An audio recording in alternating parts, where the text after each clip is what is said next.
आप आग और पानी का जिक्र कर रही थी तो इनके नाम एक शेर के दर्पण कितना प्यारा होगा, दर्पण कितना प्यारा होगा, दर्पण कितना प्यारा होगा,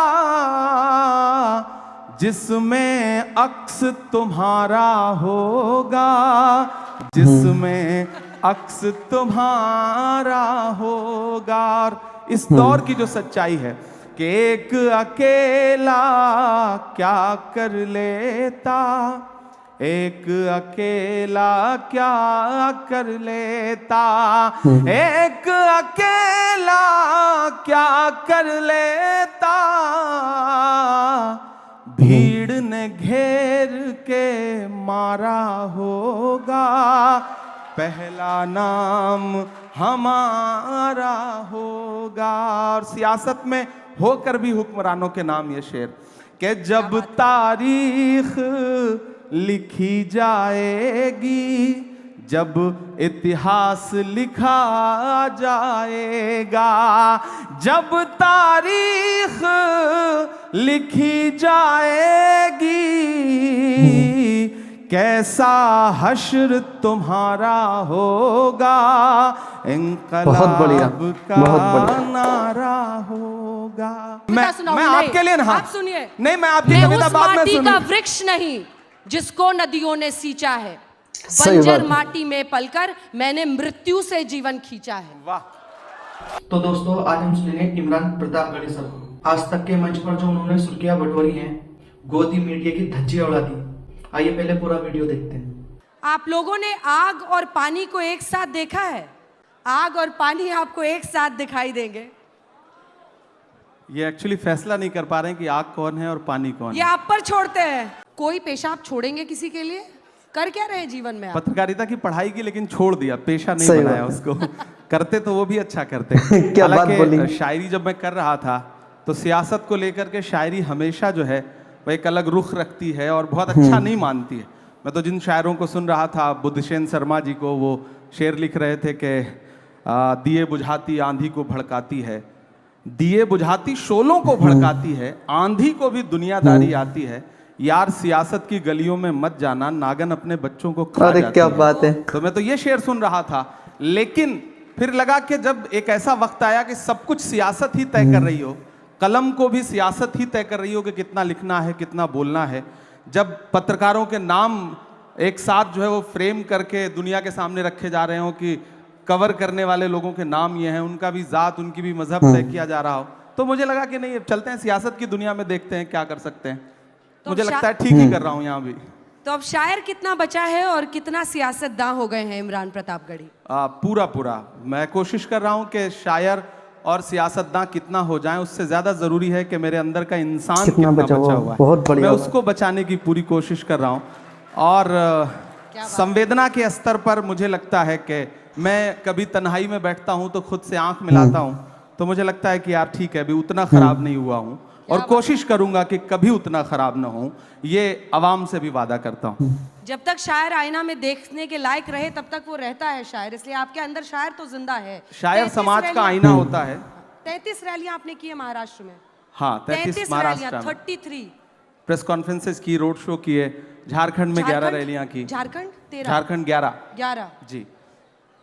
और जाके बोलते कैसे हैं, कनेक्ट कैसे करते हैं लोगों से? मतलब एक शायर वहां खड़ा होता है या पॉलिटिशियन खड़ा होता है, कनेक्ट करना जनता से, ये हुनर क्या है? मैं इसलिए जिंदा हूं कि मैं बोल रहा हूं, दुनिया किसी गूंगे की कहानी नहीं लिखती। लोग मुझे सुनने आते हैं, देखने नहीं।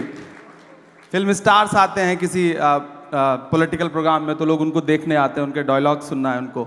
मेरे साथ यह है कि जो आवाम आती है मुझे सुनने, वो लाई हुई भीड़ नहीं होती, आई हुई भीड़ होती है। तो मुझे कनेक्ट करने में कोई दिक्कत नहीं आती, मैं उससे बात करता हूं और उसके मुद्दों पर बात करता हूं, शायरी के लहजे में बात करता हूं, तो उसे अच्छा लगता है, तो मुझे कोई दिक्कत नहीं आती कनेक्ट करने में, मुझे अच्छा लगता है। लहजा क्या होता है वो? शायराना। जैसे आप इनसे कनेक्ट करके दिखाइए, ये जो ऑडियंस है, कितने युवा हैं यहाँ पर जो अभी कॉलेज में पढ़ रहे हैं और कितने लोग हैं जो शायर बनना चाहते हैं? बहुत कम। ये हाथ बढ़ने चाहिए, इस सेशन के अंत तक ये हाथ बढ़ने चाहिए। हाँ, बहुत कम तादाद है। इनसे कनेक्ट करने के लिए मुझे लगता है मुझे कुछ शायरी सुनाना चाहिए। मैं शायरी सुनाता हूँ।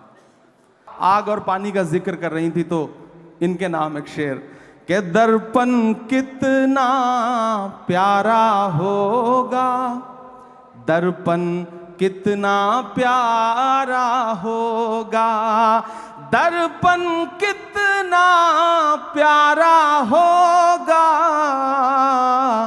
जिसमें अक्स तुम्हारा होगा, जिसमें अक्स तुम्हारा होगा। इस दौर की जो सच्चाई है कि एक अकेला क्या कर लेता, एक अकेला क्या कर लेता, एक अकेला क्या कर लेता,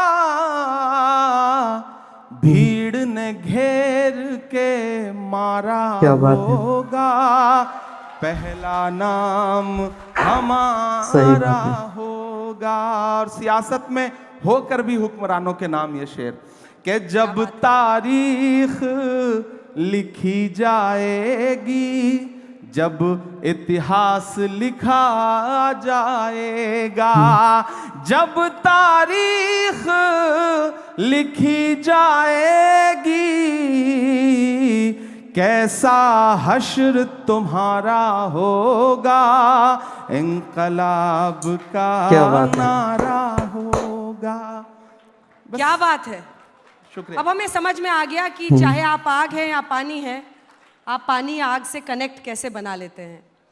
शब्द आपकी जादूगरी की तरह हैं और आपने हमेशा इसका इस्तेमाल किया है। लेकिन मैंने आपकी बहुत शायरी पढ़ी, मुझे कई बार लगा कि इमरान के अंदर इतना दर्द क्यों है। इमरान के शब्दों में, उनकी लाइनों में दर्द बहुत झलकता है, इसकी वजह क्या है?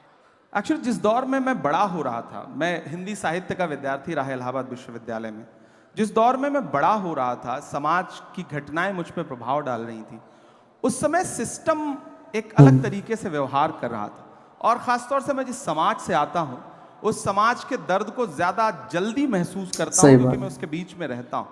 मैंने उस भेदभाव को, उस सिस्टम के जुल्म और सितम को करीब से देखा है।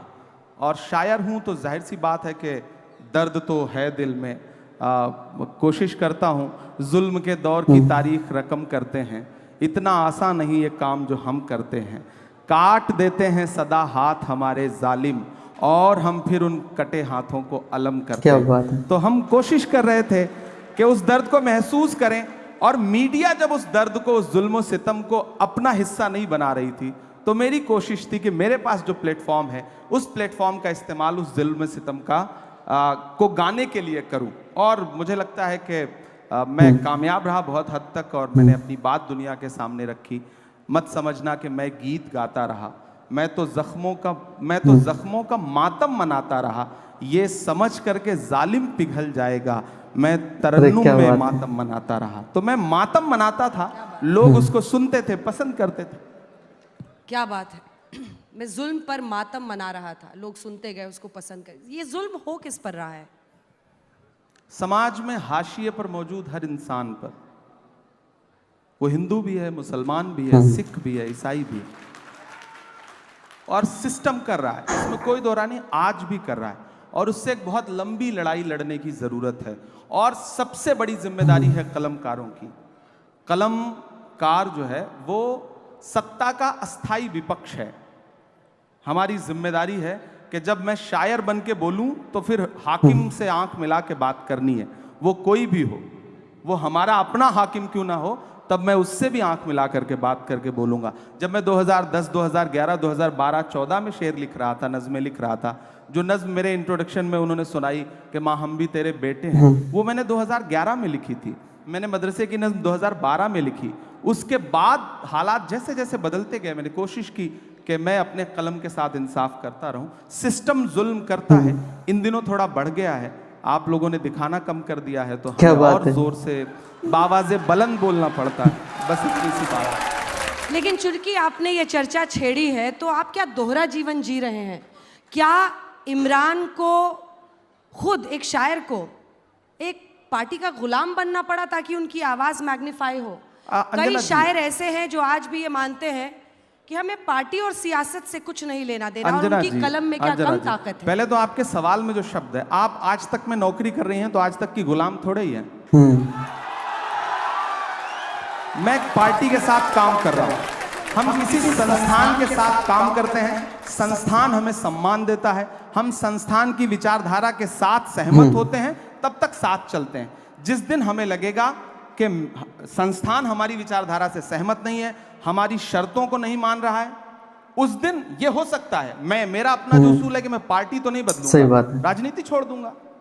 हमारी अपनी एक दुनिया है। क्या राजनीति में आना जरूरी हो गया था इमरान? बिल्कुल जरूरी हो बहुत गया। सारे शायर ऐसे हैं जो मानते हैं कि अपनी कलम को आजाद रखना किसी भी एक पार्टी की विचारधारा से उनकी पूरी जिंदगी का लक्ष्य होता है। नहीं, देखिए, आप जिस दौर में जी रहे हैं, इस दौर में अगर आप ये कह रहे हैं कि आप तटस्थ हैं, तो आप सबसे बड़ी सियासत कर रहे हैं। ये कहना कि मेरा सियासत से कोई लेना देना नहीं है, ये सबसे बड़ी सियासत है। जो भी ये कह रहा है वो सबसे बड़ी सियासत कर रहा है। वो अपने आप को सबका रखना चाहता है, और मेरा अपना मानना है कि या तो इधर खड़े हो जाओ या तो उधर खड़े हो जाओ।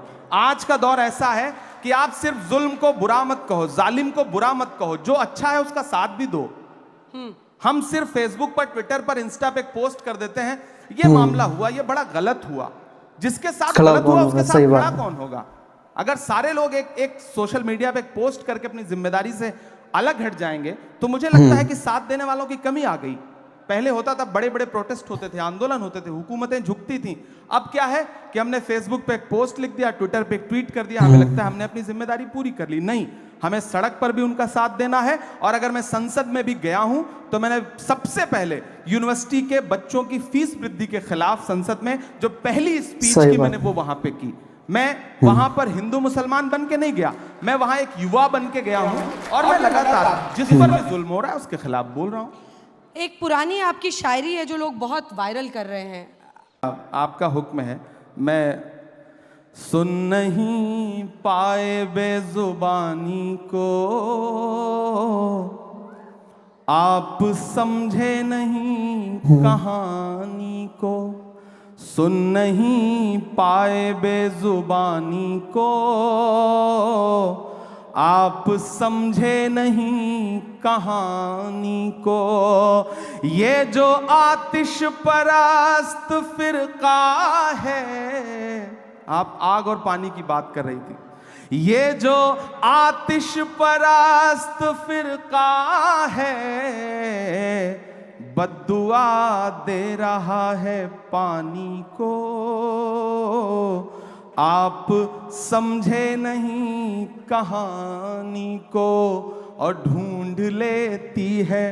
मैं दुबई के एक मुशायरे में था, तो वहाँ सारे आसपास पूरी एशिया के लोग सुनने आते हैं, उसमें पड़ोसी मुल्क के भी कुछ सामने बैठे हुए थे। तो मैंने कहा भाई, सरहद के इस पार का इमरान हो या सरहद के उस पार का। मैं एक शेर पढ़ रहा हूँ, आपको सच्चा लगेगा कि ढूंढ लेती है हथकड़ी एक दिन, ढूंढ लेती है हथकड़ी एक दिन, ढूंढ लेती है हथकड़ी एक दिन, खेल समझो ना हक बयानी को, आप समझे नहीं कहानी को। और मेरी नई नस्लों आपके नाम ये शेर कि आप चुपचाप जुल्म सहते हैं, आप चुपचाप जुल्म सहते हैं, आप चुपचाप जुल्म सहते हैं। क्या हुआ आपकी जवानी को, क्या बात है, क्या हुआ आपकी जवानी को, बद्दुआ दे रहा है पानी को। बहुत बढ़िया, क्या बात है, बहुत बढ़िया। तालियां बजाइए भाई, जबरदस्त। मतलब मुझे लगता है कि हर कोई एक उम्र में, और आपने युवाओं को खास तौर पर कहा, तो सबके अंदर बहुत आग जलती है, बहुत जोश रहता है, धीरे धीरे, लेकिन वो समझता है कि व्यावहारिक तरीका क्या है जीने का। हर किसी को अपना अपना मिला हुआ है हक। था, लेकिन मैं एक बात ये कहना चाहता हूँ कि नेता, एक सेकंड, आपने नेता, एक देखिए सेकंड, नहीं, मैं बात पूरी कर लूँ उसके बाद, मैं बात पूरी कर लूँ उसके बाद। देखिए मैं आपको पूरा मौका दूंगा, मैं आपकी बात का जवाब भी दूंगा। सिफारिश पर मैं भी तो एक कविता सुनाऊंगी। मैं आपके लिए ना, आप सुनिए, नहीं मैं आपकी मैं कविता उस बाद में माटी का सुनूंगा। वृक्ष नहीं जिसको नदियों ने सींचा है, बंजर माटी में पलकर मैंने मृत्यु से जीवन खींचा है। वाह, याद रखिएगा, तो कविता पूरी हो गई। और अब मैं बात जो कह रहा था कि यहां बुलाने और आने का सवाल नहीं है। नेता और मीडिया दोनों एक दूसरे के पूरक हैं। आप हैं तो हम हैं, हम हैं तो आप हैं। बिना हमारे आपका भी वजूद नहीं है और बिना आपके हमारा भी वजूद नहीं है। हम दोनों एक दूसरे की जरूरत हैं, तो हम दोनों एक दूसरे को उसी रूप में कबूल करें। हम आपस में लड़े नहीं। तो हमें बुलाया गया तब हम आए। फिलहाल बिल्कुल, आप आपकी हमारे कविता बहुत मेहमान अच्छी हैं, थी, सिर आंखों पर आपकी कविता बहुत अच्छी थी, लेकिन नो डाउट आज तक बहुत पर वैसे शानदार भी कर रहा है और ये कल तक बहुत शानदार करता रहेगा, मुझे पूरा विश्वास। एक नज़्म सुनाता हूँ। एक दिन हुआ क्या कि पार्लियामेंट में नए नए गए हैं तो थोड़ा चीखना चिल्लाना ज्यादा, जोश ज्यादा है, तो एक साथ 146 सांसद सस्पेंड किए गए। याद होगा आपको, इतिहास में पहली बार विपक्ष के 146 सांसद राज्यसभा और लोकसभा मिला के सस्पेंड हुए। हम निकले तो मीडिया के साथ ही बाहर खड़े थे, तो उन्होंने व्यंग्यात्मक तरीके से कहा कि सस्पेंड हो गए। तो हमने कहा भाई आज सस्पेंड ना हुए होते तो अपनी नजरों में गिर जाते हैं, ऐसा लगता कि बुज़दिलों में नाम शुमार हो रहा है, बहादुरों में नहीं। तो बोले आप शायर हैं, शायरी की भाषा में बताइए। तो एक नज्म कही मैंने वहीं पर कि जख्म पर जख्म खा के निकले हैं। ये संगीत वाले भी जो साथी बैठे हैं, मुझे उनका भी साथ मिले कि जख्म पर जख्म खा के निकले हैं, हाँ मगर मुस्कुरा के निकले हैं। सर झुकाने का हुक्म जब आया, सर झुकाने का हुक्म जब आया, और भी सर उठा के निकले हैं, और भी सर उठा के निकले हैं। क्या बात है। और सस्पेंड होके आए थे तो गुस्सा था, तब ये शेर पढ़ा कि हर सितम का जवाब आएगा, देखना इंकलाब आएगा। कल आ ही गया ना कि हर सितम का जवाब आएगा, देखना इंकलाब आएगा। अच्छे दिन का किए थे जो वादा, उनका दिन भी खराब आएगा, उनका दिन भी खराब आएगा। हम तो निकले हैं मुस्कुराते हुए, हम तो निकले हैं मुस्कुराते हुए, और वो तिल मिला के निकले हैं, और भी सर उठा के निकले हैं। क्या बात है, ये बात आपको जुदा करती है बाकी राजनेताओं